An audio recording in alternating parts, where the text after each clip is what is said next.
Hello, everyone. Welcome to the Mindscape podcast. I'm your host, Sean Carroll. And if you're anything like me, you're surrounded by other people who are wrong about all sorts of important things. Now, of course, people can be wrong for all sorts of different reasons, right? I mean, maybe they're just not that smart. Maybe they just end up being not quite clever enough to get the right answer. Or maybe they're just not informed, to be a little bit less judgmental about it. Maybe they don't have the right background, the right information to reach correct conclusions. But there's other people who you no doubt notice seem to be really smart and yet keep getting things wrong, or at least get something wrong in a really, really important way. And in some sense, it's their fault, right? If someone is just uninformed, you don't blame them for being wrong, unless you blame them for being uninformed, but you could just say, well, they didn't know any better. But there's cases out there where you recognize that people really should know better, and there's something about that person that is preventing them from being correct. My guest today is Quassim Cassam. He is a philosopher at the University of Warwick in the UK, and he's written a book on intellectual vices. The book is called Vices of the Mind, From the Intellectual to the Political. And the point of the word vice here is that this is something that is preventing you from getting the right answer in a blameworthy way. We've all talked about cognitive biases or other things like that. Sometimes a cognitive bias can be an intellectual vice, but other times it's sort of inevitable. So it's a slightly different kind of category.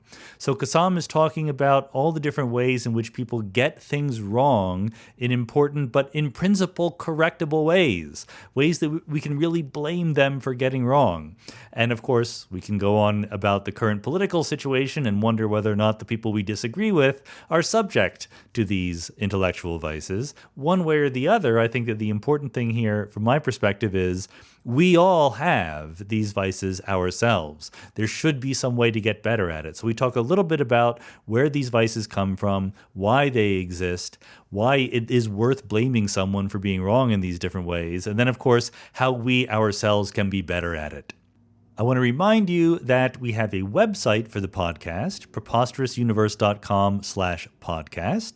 On the website, for every different post, for every different episode of Mindscape, you can find not only links to the people's stuff, but you can also find a full transcript of every episode. There's also a Patreon page linked to from the website. And if you're wondering why there's a Patreon, even though there are ads on the podcast now, you can get an ad-free version of the podcast if you subscribe and support on Patreon, as well as monthly Ask Me Anything episodes. So there's still reasons to be a Patreon supporter, as well as, of course, my undying gratitude. With that, let's go.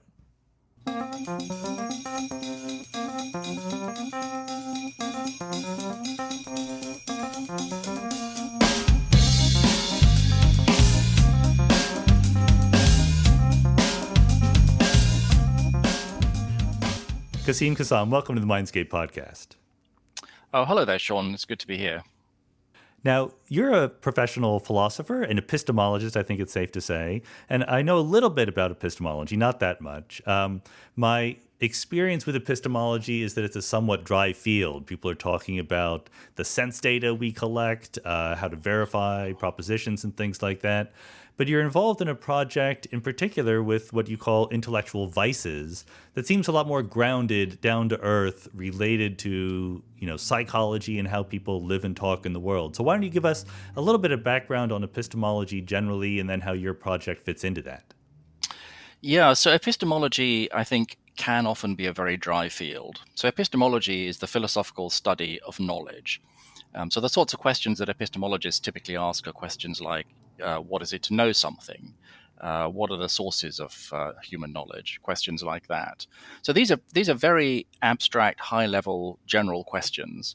And although epistemologists usually use examples to illustrate their points and their claims, the examples they use tend to be rather kind of contrived, made-up examples that are designed to make the point they want to make. So I have to confess that, a lot of my own work in the past has been a bit like that.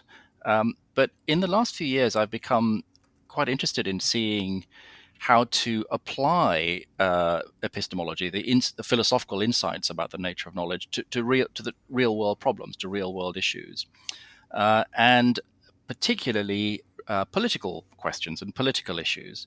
So there's a kind of branch of epistemology now, which people call political epistemology. And I guess that's really what I'm doing. So political epistemology is an attempt to connect epistemology with questions about how politics works and how it doesn't work. And that really was the kind of inspiration for my book. And I say at the beginning that I was really motivated to write the book by the way politics seemed to be going, both in the UK and in the US, particularly in 2016, with kind of major events on both sides of the Atlantic. And before that, the Iraq War.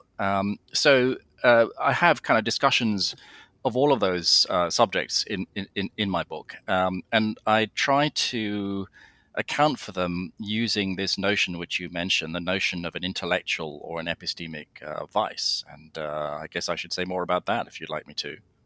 Well, yeah, I mean, I think that I personally, and I hope that Mindscape listeners are very familiar with ideas like cognitive biases or, ways in which we can be Yeah. irrational. But this is a slightly different slant. It's closely related. It's in the same neighborhood, but a vice seems much more normative, right? Much more judgmental. So yeah, tell us what an intellectual vice is.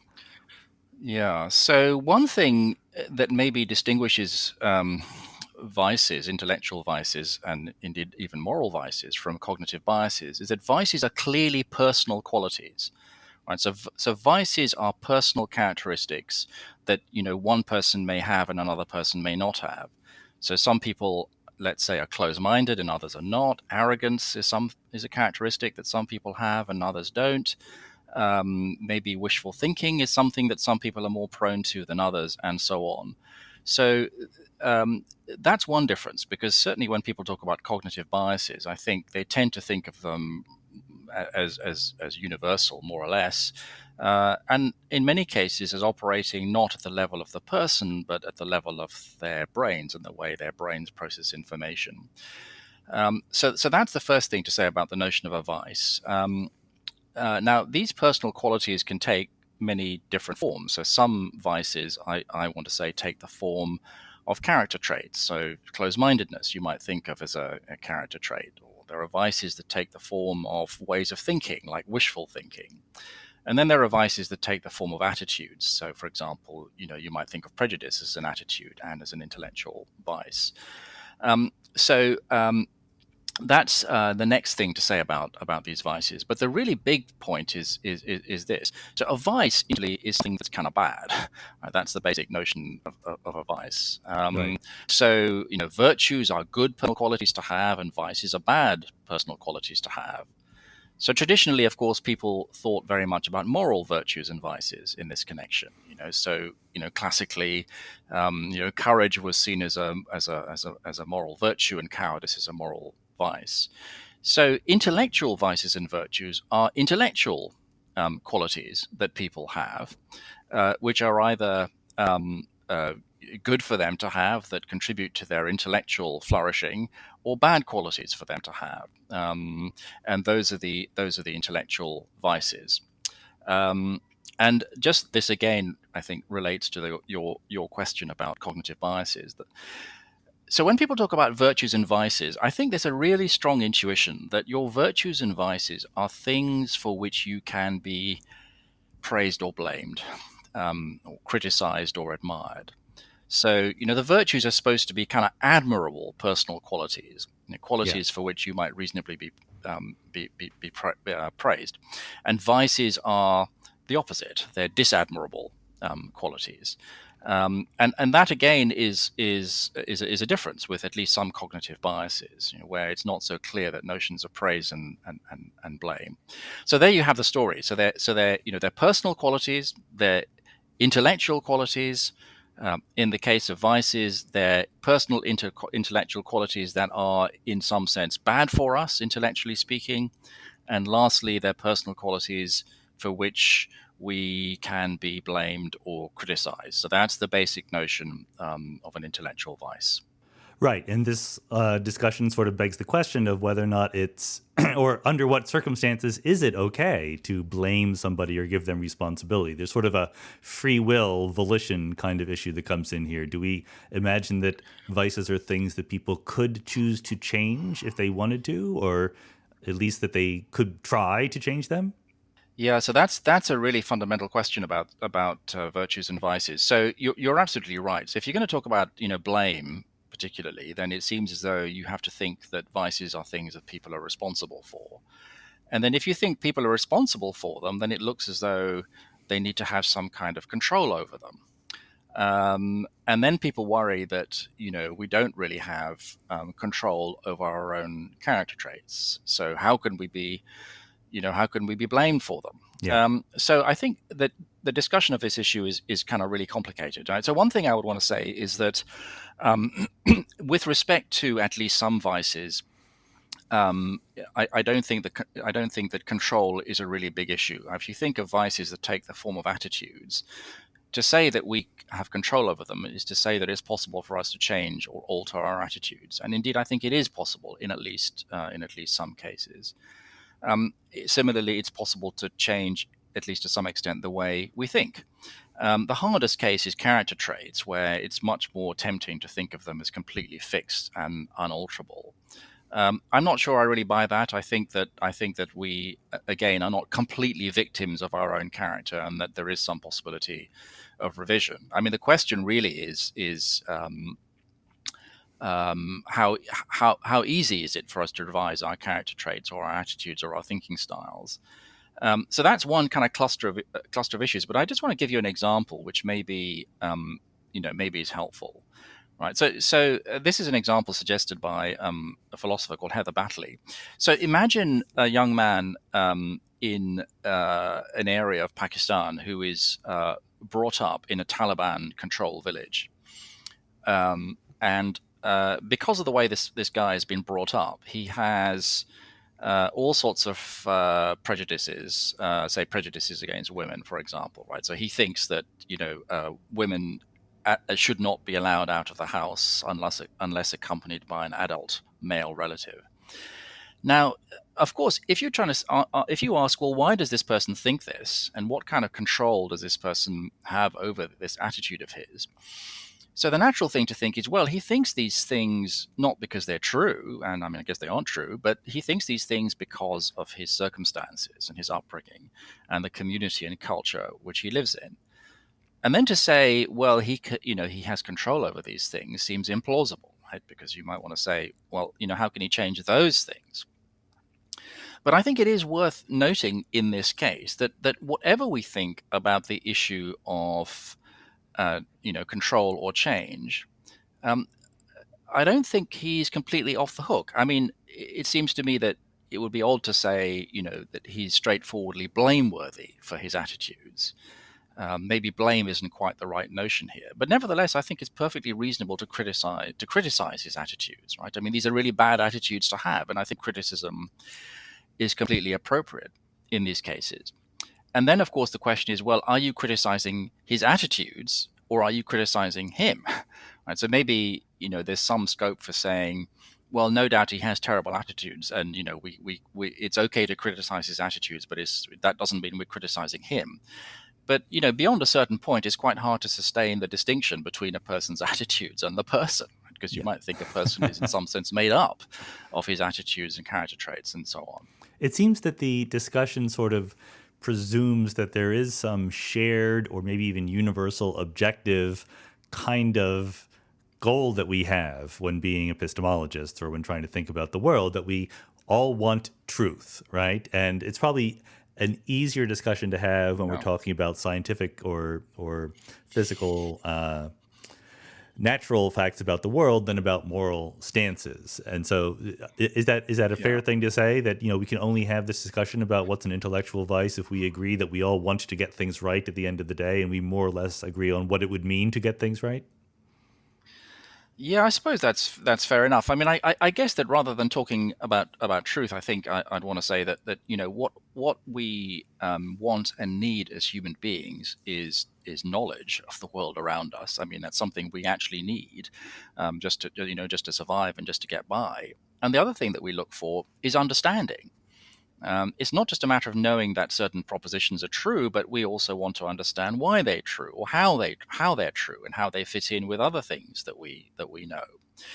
So now, of course, if somebody says, "Well, look, there's no such thing as knowledge, or there's no such thing as truth," then you're quite right that sort of ends the discussion. Although I'd want to probe them a bit more about why they think these things.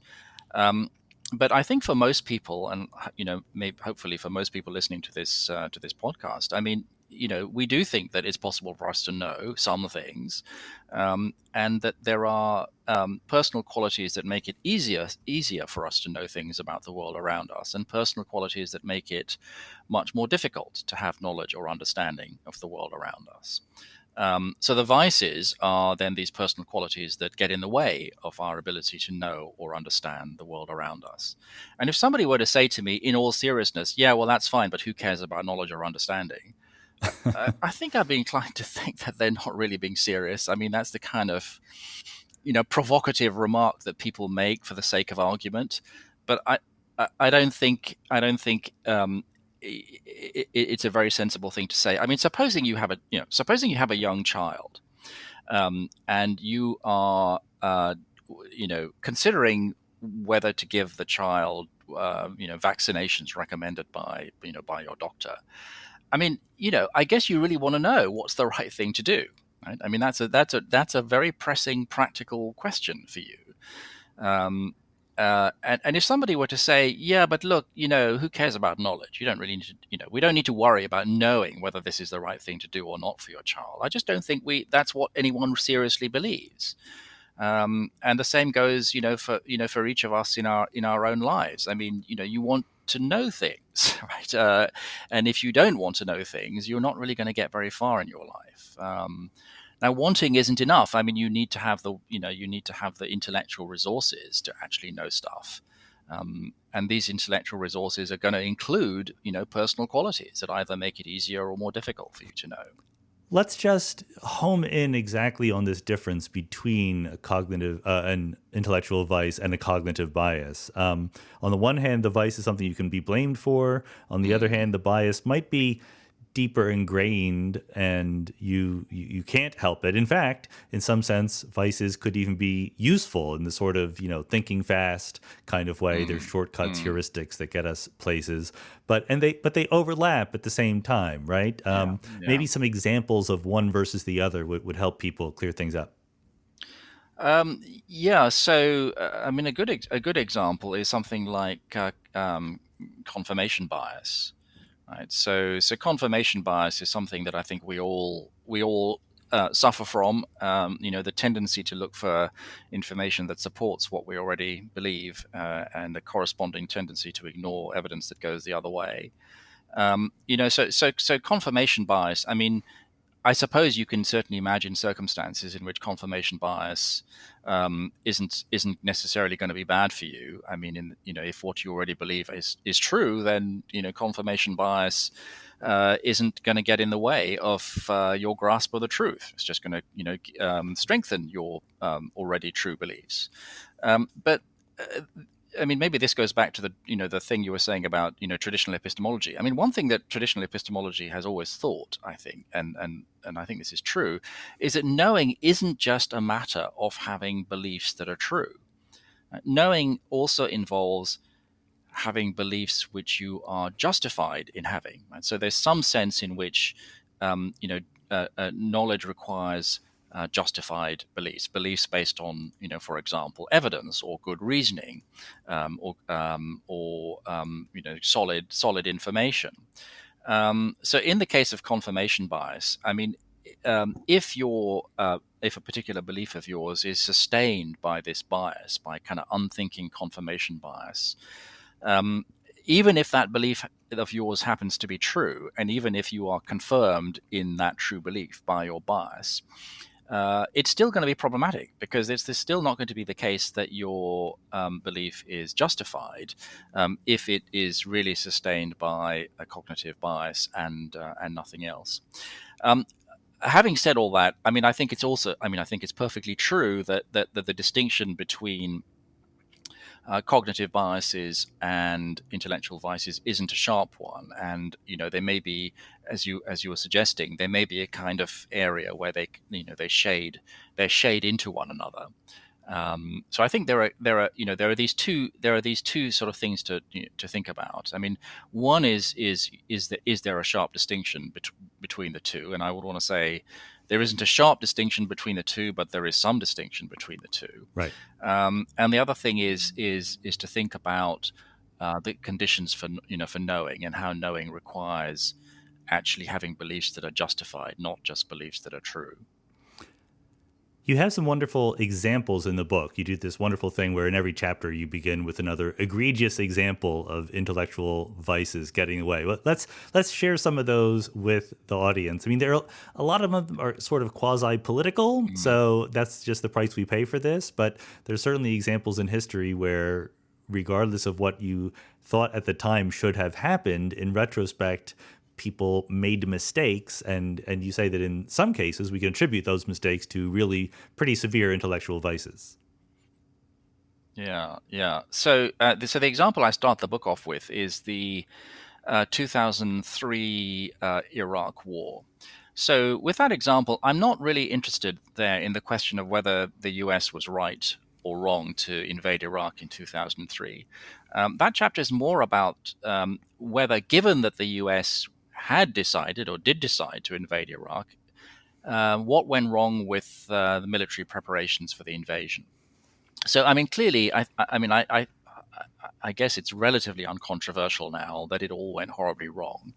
And it's a really important practical question, politically, militarily, and in other ways, to figure out how things went so badly wrong. Why was the US apparently so ill prepared for this very complicated operation? Now, if you look back at the way the operation was planned and the attitudes of those planning it, one thing that I think you can see fairly clearly is considerable intellectual arrogance. The assumption by senior people in the then administration that they knew best, they knew what they were doing, they didn't really have to listen to what the military planners were telling them. And that was the sort of arrogant, overconfident attitude that led to disaster. Overconfidence is another one, which I just mentioned. Overconfidence is a really powerful force in our lives, and when it comes to wars and military planning, it's absolutely catastrophic. And I think that the overconfidence of the Bush administration, I think, was a real problem in that case. So there are just two examples of intellectual vices that caused serious practical difficulties. Other people have other kind of analyses and diagnoses of what went wrong, but it's kind of interesting how many of these analyses really do talk about either intellectual vices or cognitive biases. Even if you think about the whole business about weapons of mass destruction, WMD, and the inquiry into whether Iraq did or didn't have WMD, in retrospect, of course, there was lots of talk about confirmation bias, the assumption that Iraq had WMD, and then a tendency to interpret all evidence as supporting that assumption. Another thing that people talk about in this connection is groupthink. The tendency for a bunch of people to all kind of collectively, as a group, all agree with one another and just move in a particular direction. So these are all, whether you want to call them cognitive biases or whether you want to call them intellectual vices, these are all examples of, let's call them intellectual defects or intellectual failings or intellectual flaws that had a major impact on the conduct of the war, and had a major impact on the way war preparations were made. And then in later chapters, of course, I give other examples. I mean, there's a chapter that's dedicated to the Brexit vote in the UK and the whole issue of how that was argued for and how that was presented. So in that context, I mean, one issue is what people's attitude was towards expert evidence about the consequences of the UK leaving the EU. And there are certainly, plenty of examples which I quote in the book of people basically saying we just don't need to worry about what the experts tell us. We know how things are, and we just don't need to worry about about the facts. There are the facts, and then there are the facts that the expert tell us, but then there are our facts. The alternative facts, and that is an attitude which I think is deeply destructive as well, and had destructive consequences in that debate. So here's a kind of general question that people might want to think about. I mean, if you're thinking about political developments, politics in the last 5 or 10 years, can you think of particular political events or politicians or developments where the intellectual vices of some of the major actors played a big part in producing the political outcomes that we saw? I suspect that most listeners to this podcast won't have much difficulty in thinking of examples of this thing. I mean, clearly, which examples you come up with is rather going to depend on what your politics are. I can imagine, people on the Democratic side in the U.S. immediately thinking of your current president when looking for examples to illustrate Yes. intellectual vices in action. But equally, I'm sure that people on the other side will have different examples.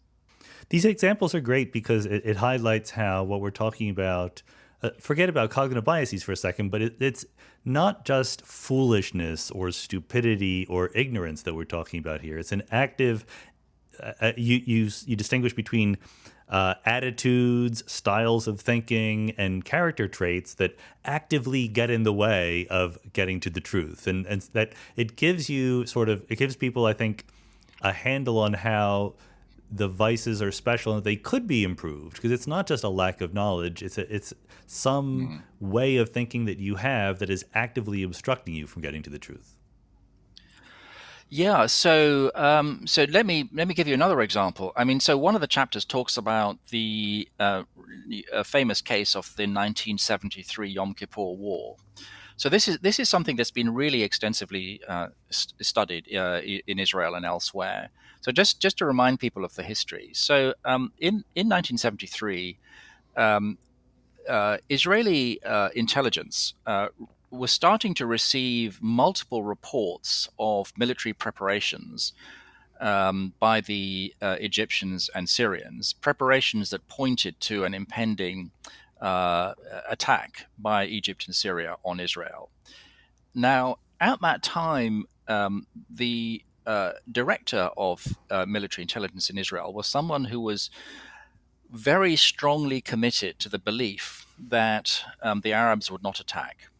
I mean, I'm simplifying a bit, but I think his view was that they would be crazy to attack, and therefore that they wouldn't attack, and therefore that any evidence indicating that they were about to attack was not reliable.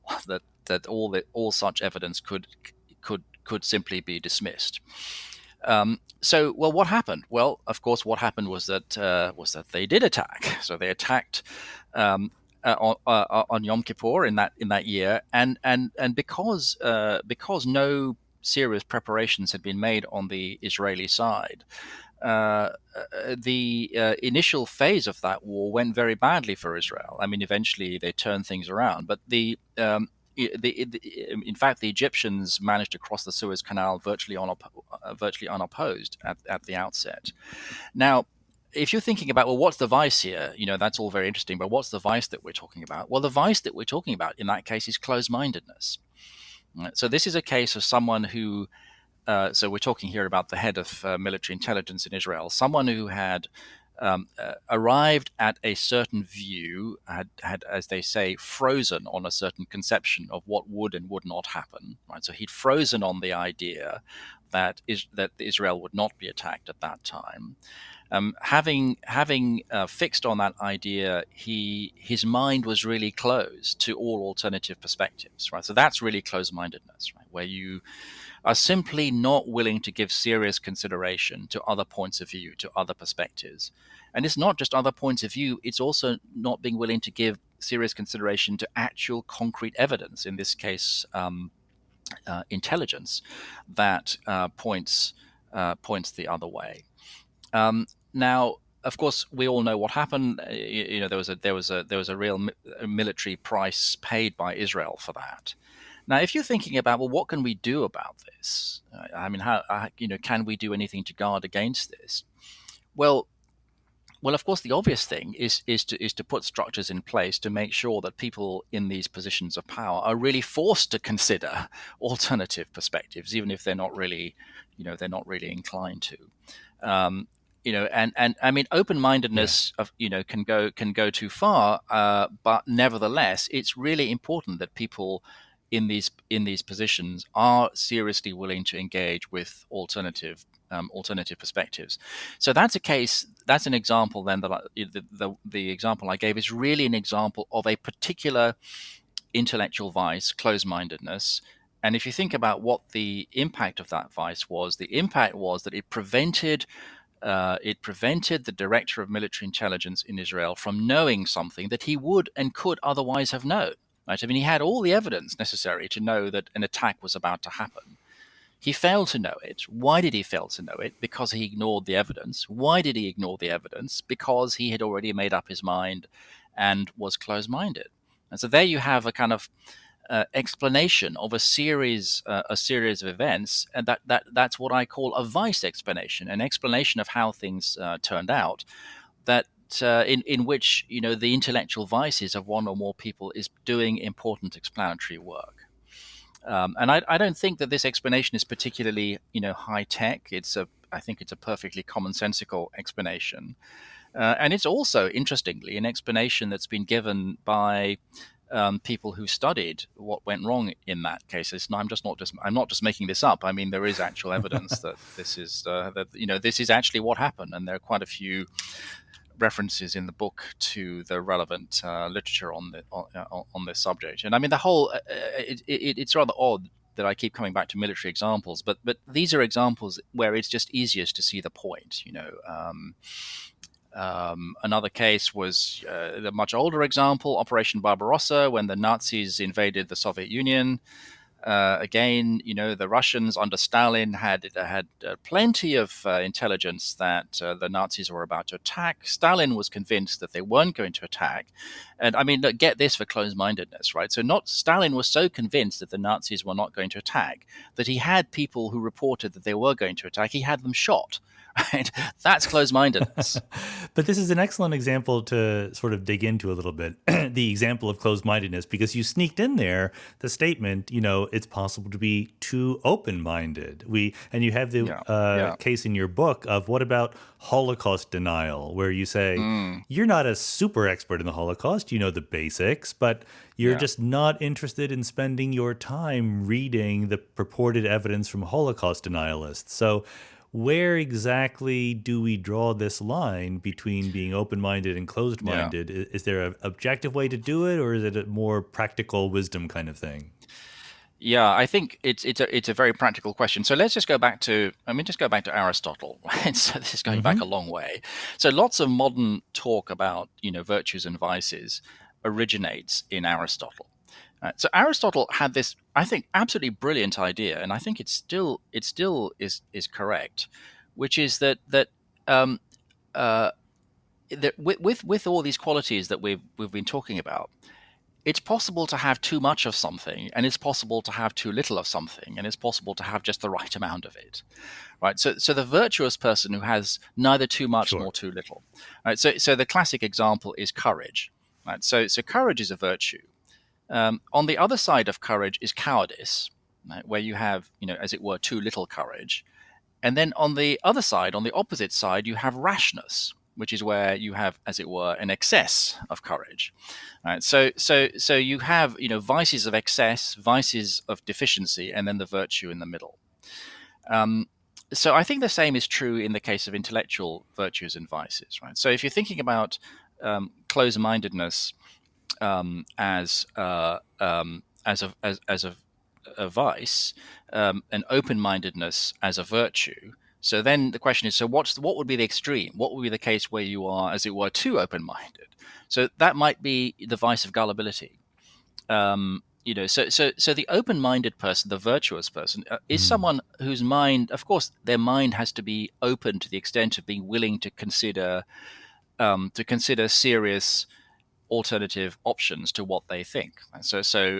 They need to not dismiss views just because they are at odds with their own views. But it's also true that to function in the world as a knower and as someone with understanding, you have at some point got to take some questions as having been settled, and having reached that point, you don't need to take seriously every single alternative perspective that's proposed, however ill-founded that perspective is. So a question that I take to be settled is the question of the reality of the Holocaust. I take there to be overwhelming historical evidence that the Holocaust happened in just the way that we were all taught. Now, of course, there are Holocaust deniers. So Holocaust deniers say that, say things like Hitler didn't know anything about it, or Hitler didn't order it, or that far fewer Jews were killed in the Holocaust than the 6 million figure that's normally given, and so on and so forth. Now, if somebody were to say, well, look, if you're open-minded, surely you've got to take those claims seriously. Surely you've got to, be willing to consider them. I think my answer to that is, well, it depends on what you mean by take those claims seriously. I mean, I'm aware that those claims have been made, and I'm also aware that those claims have been refuted, they've been rebutted. And I've, in fact, speaking for myself, I've actually read some of those rebuttals, and I found them kind of convincing. Right? So having somebody saying to me, "Yeah, but look, it could still be true, couldn't it?" And I want to say, well, no, right? I mean, in this case, there actually is evidence that settles the question. So I think when people talk about closed-mindedness, I mean, I think it's a mistake to think that, just because you think that certain questions have been settled, just because you think that the evidence does indeed point in one direction rather than another, that in itself makes you close-minded. Open-mindedness, the virtue of open-mindedness, then it's quite a kind of delicate matter to say what it involves, and I guess in a way the simplest way to put it would be to say, well, it's neither an excess nor a deficiency. Right? Yeah. And there's no mathematical formula for that. Good. That's exactly what I was going to get at, because I know in physics, among scientists and among many philosophers, and among me in my past life, there was this really strong desire for a mathematical formula, right? Like if we were trying to say something deep and profound about either the world or wisdom or how to live our lives, there should be clear-cut guidelines. And as I age into what is hopefully greater amounts of wisdom, I'm increasingly becoming impressed or fascinated by the idea that sometimes there just aren't clear, bright lines between these things. And in morality, it's also something that comes up. Utilitarians can be thought of as people who want to find the formula for how we should act in all these different circumstances. And I'm increasingly of the opinion that the formula doesn't exist. Do you think that's a healthy or disastrous philosophical attitude? I think it's an incredibly sensible attitude, actually. And even when there is a formula, it's not clear that you necessarily have to use it. I mean, let me give you an example. Right? So think about cooking. Now, of course, there are recipes to cook, recipes that you can follow that tell you, exactly how much of each ingredient is required. Now, of course, it's possible to follow those recipes, but I mean, one thing is that in the case of many recipes, it actually doesn't matter very much, or matter at all if there are kind of minor variations around the quantities that are given in the recipes. And of course, really good cooks don't rely on recipes. They just have a feel for what's the right amount of salt or what's the right amount of chili.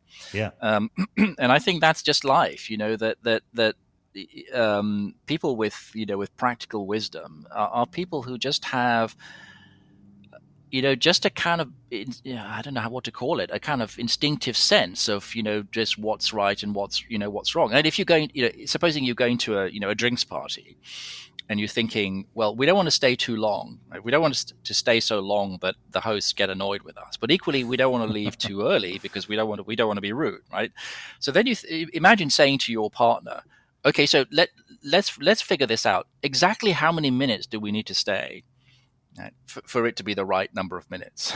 Now, that would be a kind of really stupid approach to this, right? Because I mean, of course, in reality, what happens if you're sensible is that you go to the drinks party, and then depending on how things are going, you kind of have a feel for when it's time to go, right? So you kind of realize that basically, if you turn around and walk out of the door within 30 minutes, you're probably going to offend them.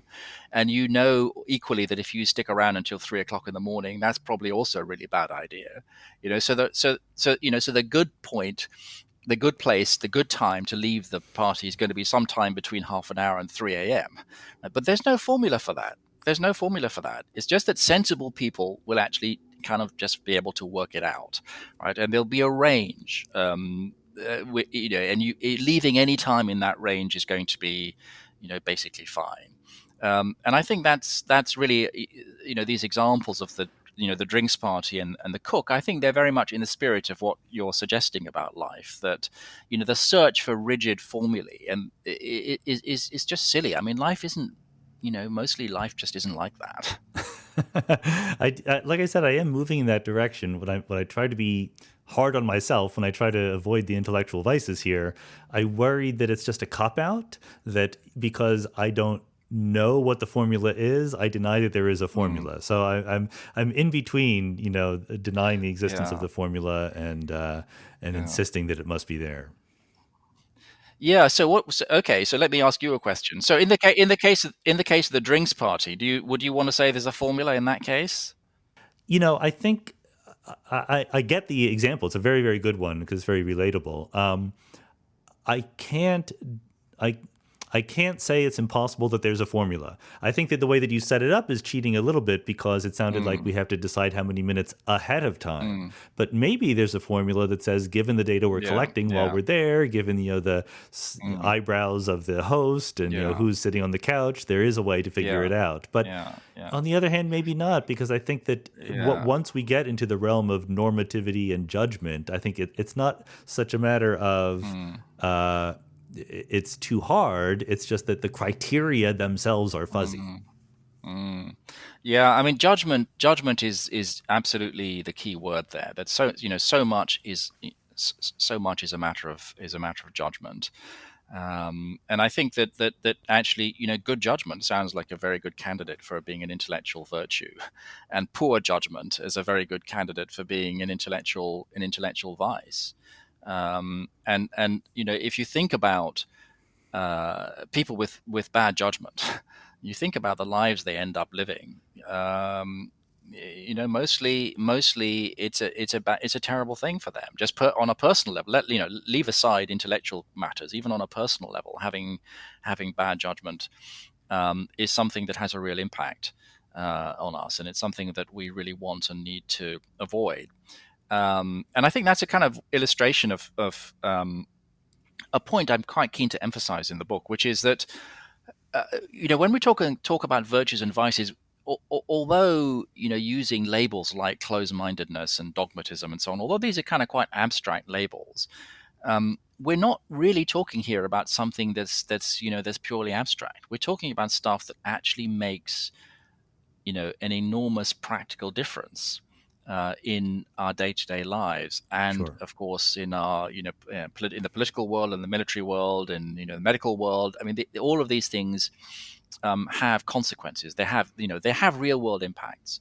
And it is, if you're thinking about, well, why do you classify um, you know, uh, closed-mindedness as a vice, and why do you classify, humility as a virtue? Well, it's got to be because you think that you're going to do better, intellectually speaking, and indeed personally speaking, with a bit of humility than if you are closed-minded. So we are talking here about something that's philosophical, but also very practical. Is there some sort of grand unified theory of intellectual vices? Is there like a single vice from which everything else spills? Or is it just a mishmash of different things that are preventing us from getting to the truth? Um, well, I mean, I think it's more of a mishmash than there being a single grand theory. If you want a grand theory, then my offering in the book is what I call um, obstructivism. All right, so Hmm. obstructivism basically says that intellectual vices are personal qualities that systematically get in the way of knowledge, and that we can be blamed or criticized for. Right. So that's your kind of uber theory of what um, an intellectual vice is. So because there's so much focus on these vices getting in the way of knowledge, I tend to refer to them in the book as epistemic vices. But basically, it's the same thing. So that's your kind of general characterization, right? But then the question is, okay, so you've told me that they're personal qualities that get in the way of knowledge, and that that are kind of bad for us. But well, which qualities are these? Now, when you get to that level, then of course you start to think about, well, what are the different qualities that can have these impacts, and what unifies them, and how do we kind of classify them? So I tend to be kind of quite relaxed about this. I mean, in the book, I give, as I said earlier, examples of character traits, ways of thinking, and attitudes that I want to say are intellectual vices. But maybe there are other kinds of intellectual vice. I'm kind of quite open about this. I don't think we should be we should be too rigid or too dogmatic about which about the different kinds of vice that there are. But the important point is that there've got to be personal qualities that systematically get in the way of knowledge, and or understanding, if one prefers. And there's got to be some room for blame or criticism. Right? I mean, if somebody says, "Look, this is a vice," but of course, if somebody has this vice, you couldn't possibly blame them or criticize them, or indeed say anything but negative about them on account of this. Then I'd want to say, well, then it's not a vice, right? I mean, it's got to make sense to blame or criticize or negatively evaluate somebody if what they have is really a genuine intellectual vice. Could we imagine that things could be improved if there were an insistence on greater transparency about what people believed? I know that some people have gone so far as to suggest that everyone should make bets on what they think is true in some public Mm-hmm. forum, or Mm. prediction markets. Is part of the problem with intellectual vices that there's not enough accountability for being wrong about these things? Well, I'm not sure that that's the case. I mean, if you think about accountability, I mean, in the end the world turns out a certain way, and then it becomes apparent what the flaws were in your thinking. I mean, if you're thinking about the Iraq War example, right? So take the so this was a very controversial question, right? In the run up to the war, how many American troops would we needed to carry out a successful invasion of Iraq? Right. So as I understand it, there were huge variations in the numbers Right. there. That there were people in the military who thought that the number needed would be something like, I don't know, 300,000 or something, like a really big number. And then there were people in the Bush administration who thought that the number needed would be much smaller, let's 40, 50,000 or something like that. Now, if you were to say to these guys, okay, so I really want to know what you really believe about this. Okay, so put your money where your mouth is, right? How much are you willing to bet on this? So maybe the people on the small number side said that were willing to bet a certain amount on the number being small, and the people on the other side were willing to bet a certain amount on the number being large, and maybe they were willing to bet the same amount. So both sides believed with equal strength in what they were saying. right? But that in itself doesn't really get us anywhere, right? Because then the question is, well, were the people who believed the number was really small justified in believing that, and were the people who believed that the number was really big justified in believing that? I mean, that's the question, right? And that's not a question about the strength of your belief or the strength of your conviction. It's a question about whether you actually have good grounds for your beliefs.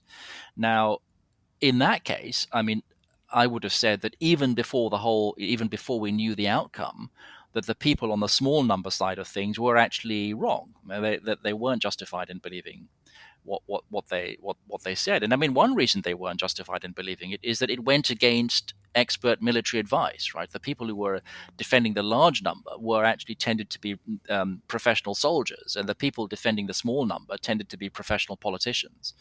And given the choice between believing a professional soldier and a professional politician, I think I know what I would what I would pick. But in any case, history turned out the way it turned out, and one side was proved right and one side was proved wrong. So it's not transparency that's the issue. If by transparency you mean it's got to be transparent what people think.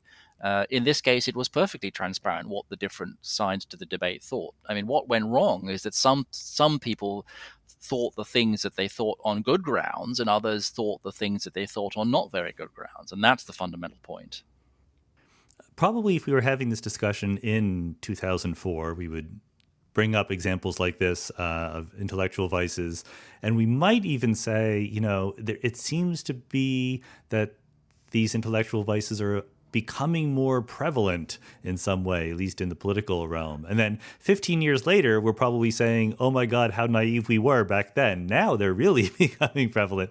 Is there any way to be fair about talking about whether or not there is some large-scale shift towards putting up with or accepting or even intentionally leaning into this kind of wishful thinking, closed-mindedness sets of vices?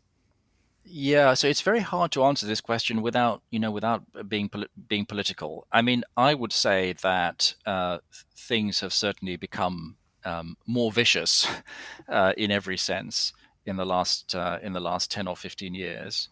I mean, so here's one kind of manifestation of this. I mean, it used to be the case, I think, that politicians who would say things that were clearly false and unfounded would be criticized for that, and there would be people pointing out that what they were saying was false, and that wouldn't make a difference. It wasn't good for them politically to be discovered to be talking nonsense. The thing that seems to have happened recently is that it seems now that actually making false and unfounded and ridiculous claims is not only politically acceptable, it's actually politically effective. And it seems as though plenty of voters no longer regard it as a fatal defect in their politicians that they talk nonsense, say things that are just plainly not that are plainly not true. So there's this great discussion of the notion of bullshit. A philosopher called Harry Frankfurt wrote this absolutely brilliant essay about 30 years ago called On Bullshit, where he distinguishes between lying and bullshitting. Right, so the liar says things that he knows are false, and he says them in order to deceive other people. Whereas the bullshitter, Frankfurt says, is someone who just doesn't care whether the things he says are true or false. They just have no concern with truth at all. And so I think one way of thinking about what we've seen in politics in the last few years has been the increase in bullshit levels in politics, where bullshit is now being used as a kind of technique in politics, where you say something without any, you say something about, immigration or climate change or whatever it is, and you say something seemingly with no concern at all about whether what you're saying is true or justified or well-founded. And as I was saying, I think 20, 30, 40 years ago, that would have got you into some trouble. And politicians, actually went to some lengths to try to avoid being caught doing that kind of thing. Whereas now, it seems to be politically acceptable to bullshit. And the attitude that underpins bullshit, this attitude of not giving a shit about the truth or the evidence. I mean, that attitude is an example of an intellectual vice, a very powerful and these days rather common one in the political realm. So I would say, so my general take on this is fairly pessimistic. I mean, I think things have been getting worse. Someone wrote a book actually in which they talked about something which they called peak bullshit. And I guess that the interesting question is: have we now reached have we reached peak bullshit, or is there even more bullshit still to come? There's always a temptation to think things couldn't possibly get any worse, and sometimes Oh they do. no. So I think we need to be worried. We need to be really concerned about the lowering of the intellectual tone and caliber of political debate. I think that's a really terribly worrying thing. And what's even more worrying than the fact that politicians do it is the fact that a lot of voters just don't seem to care. So Right. that's a rather downbeat assessment, but it's what I think anyway. Well, and it's not just politicians, right? Among the people who are not professional politicians, not only is there a greater acceptance of people who do not seem to be that invested in telling the truth, but I know that you have a new book coming out on conspiracy theories. Yeah. Is there an increase in the acceptance of conspiracy theories? Is that hand in hand with the acceptance of bullshit? Well, this is a really interesting question. I mean, of course, everyone thinks that conspiracy theories are more popular now than they have ever been, that we're living in the age of conspiracy. I mean, interestingly, there's been some research done on this question about particularly a belief in conspiracy theories in the US. And the empirical evidence is that belief in conspiracy theories has actually been going down in the US, not going up. Huh. So there is an issue here about what the actual facts are. I mean, the research showing this is really good and very kind of ingenious, and I think quite convincing. Nevertheless, leaving aside the question of whether conspiracy theories are more or less prevalent, it's true that conspiracy theories uh, are popular and influential across the world, and particularly in the US. And one might want to relate the whole issue of belief in conspiracy theories to intellectual vices, and maybe there's something in that. But actually, in the book on conspiracy theories, which I've just finished and which is coming out soon, I'm actually much more interested in the idea that conspiracy theories, or at least the sort of big ticket conspiracy theories, are really forms of political propaganda. That what they really do is to advance a political agenda, and that's really their role. And I think they used conspiracy theories are used quite sort of self-consciously in that way. If you are, I mean, this is a very contentious example, but if you are strongly opposed to gun control in the US, and you are confronted by all these terrible mass shootings, then of course it's going to be quite tempting to say that these were false flags, or that some of these were false flags. And that's just a way to deflect criticism of gun use. So that's an example of how a conspiracy theory is not just a theory. It's a way to make a political point and to advance a political agenda. And if you think of them that way, it's not even clear that the people who put these theories forward necessarily believe them. The thing that people often ask is, well, why do people believe conspiracy theories? And I think it's worth actually just pausing to reflect on the distinction between the people who invent and promote these theories and consumers of these theories. And I don't think it's true that everyone who invents these theories believes them. And I don't even necessarily think it's true that consumers of conspiracy theories necessarily believe them either. But it's all, the fundamental point is that to think about conspiracy theories, you really have to think about their political role, their political function. And then I want to say that the function of conspiracy theories is they're fundamentally forms of propaganda. Hmm. Okay, good. We're definitely looking forward to that book.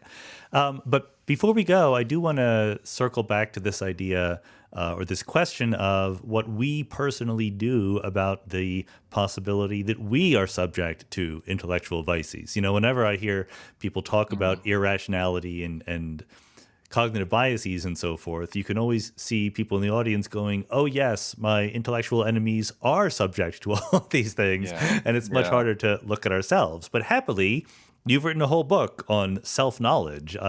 Is there an intersection between the search for better self-knowledge and the guarding ourselves against intellectual vices? Because probably there aren't that many people who say, oh, yeah, I proudly have this particular intellectual vice. Yeah, yeah. So, I mean, I think it's true that to actually do something about your own intellectual vices, you need to recognize that you have them, and most of us are really bad at recognizing our own intellectual vices. I mean, we're very easy at recognizing the vices of other people, but not our own vices. And one thing I say in the book is that one explanation for that is that many of our intellectual vices are what I call stealthy vices. They're vices that actually obstruct or block their own detection. So this is this is in the same ballpark as the famous Dunning-Kruger effect. So the kind of pop version of the Dunning-Kruger effect is some people are too stupid to know how stupid they are. Right. So that's a case where the trait itself, stupidity, blocks its own detection by the person who has that trait, and I think that's also true of many intellectual vices. And of course, as long as we don't recognize our own intellectual vices, the whole question of what we are going to do about them doesn't even arise. But although we are reluctant, I think, to recognize our own vices, it isn't actually an impossible thing to do. And the way that our intellectual vices really come out is when they have terrible consequences, and when their consequences make it apparent that we have those, we have those vices. I mean, again, having bad consequences isn't a guarantee that you'll recognize them, because you may have other vices that make you kind of explain it all away in some other way. So I guess I'd want to say that there is a connection with the whole topic of self-knowledge.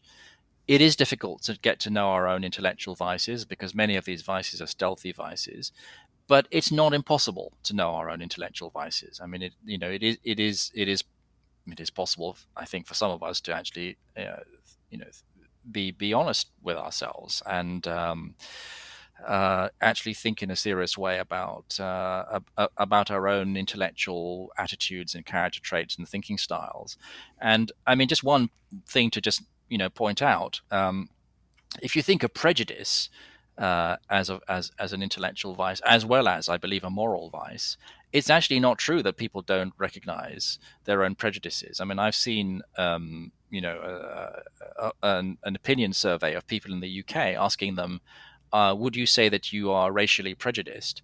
And something like a quarter or a third of people said yes in answer to that question.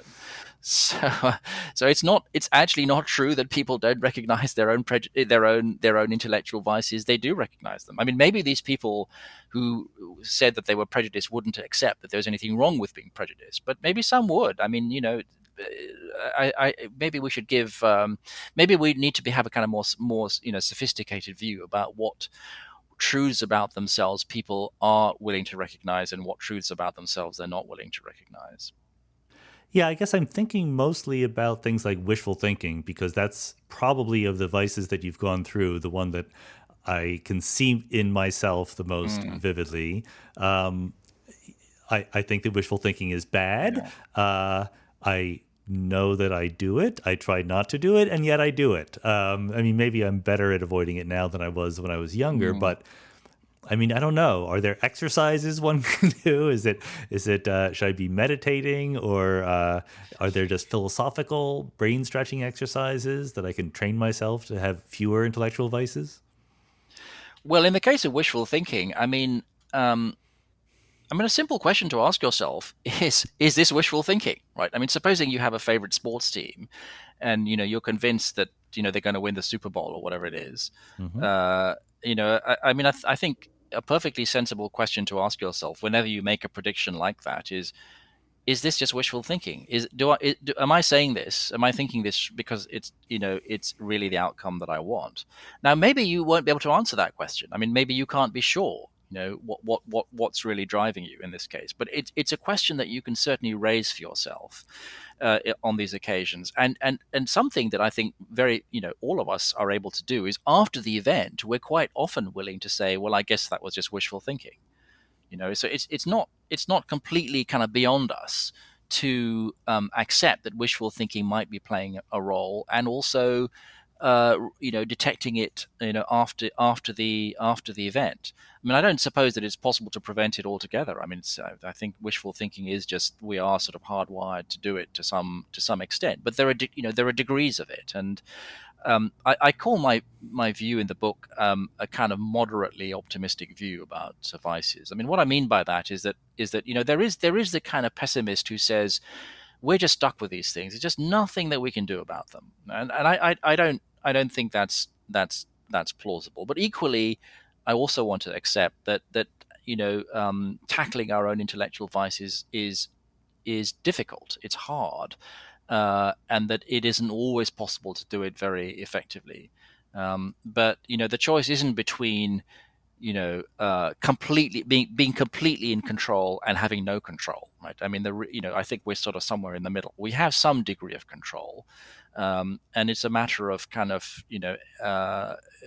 exercising whatever control we have over our over these personal qualities that are doing us no good. I probably should have asked this earlier, but it brings to mind this question of, is there an intellectual vice of the sort of kind of unequal or biased attention to different things? Like if I see prejudice against my group, I'm hypersensitive to that. And if I see prejudice against someone else's group, I can go like, you should suck it up and deal with it. Is there some intellectual vice Yeah. that qualifies as that? Yeah, well, I mean, it's a kind of bias, right? So there's that that would be one way to describe it. I mean, this isn't really an intellectual vice, but I mean, something else that's a very powerful force is a kind of persecution complex. The idea that Sure. bad stuff that happens to your group, to the in group is particularly terrible, and much worse than anything that happens to other groups. So I think that would be a case where there are intellectual factors at play, but there are also kind of moral factors, and maybe that's also something that's worth thinking about, of how intellectual vices interact with moral vices, and whether there's really a sharp distinction between intellectual and moral failings. Hmm. And I think that a lot of the intellectual failings that I talk about seem also to be moral failings. Closed-mindedness seems to be a moral failing. But then there are other intellectual vices that aren't. I mean, I'm not sure I'd want to call gullibility a moral failing. Or foolishness a moral failing. So I think there are kind of quite subtle, Yeah. there are quite subtle questions here about how these two things interact. And the example that you just gave is one that, just brings out how complicated this is. Well, it is complicated. I think that if nothing else, the whole discussion probably is a little bit unfair, but it's kind of depressing to think about all these vices that we're all subject to. But maybe sunlight is the best disinfectant. And if we keep talking about them, people will automatically become a little bit more self-correcting. Yeah, I mean, hopefully that's right. And and the other thing that I would urge people to do is not only to reflect on their own intellectual vices, but also just to think about, why this topic really matters, and think about these big political events and political developments, and just think about how these vices have really had a significant impact there. And I think that should really bring home to people that, look, this really matters. This isn't just abstract philosophy; it matters. Well, I've had a couple of podcast episodes on the nature of democracy, and I think maybe you make this point in the book, or maybe I just overlaid it on top. But if we live in a democracy, these things matter a lot. We make choices. The power of governing our future as a society and a polity is in our hands, and therefore it's kind of our responsibility, not just for our personal lives, but for the rest of the world, to try to be as intellectually virtuous as we can. Yeah, I mean, absolutely. So if you're thinking about the basis on which you vote for one side or another. I mean, it's for democracy to work well. It's quite important that voters actually know something about what the policies are of different political parties, and take the trouble to find stuff like that out. And maybe one of the things that's going wrong at the moment is that people aren't really interested in that so much as identity politics. Just voting on the basis of he's one of us or not one of us.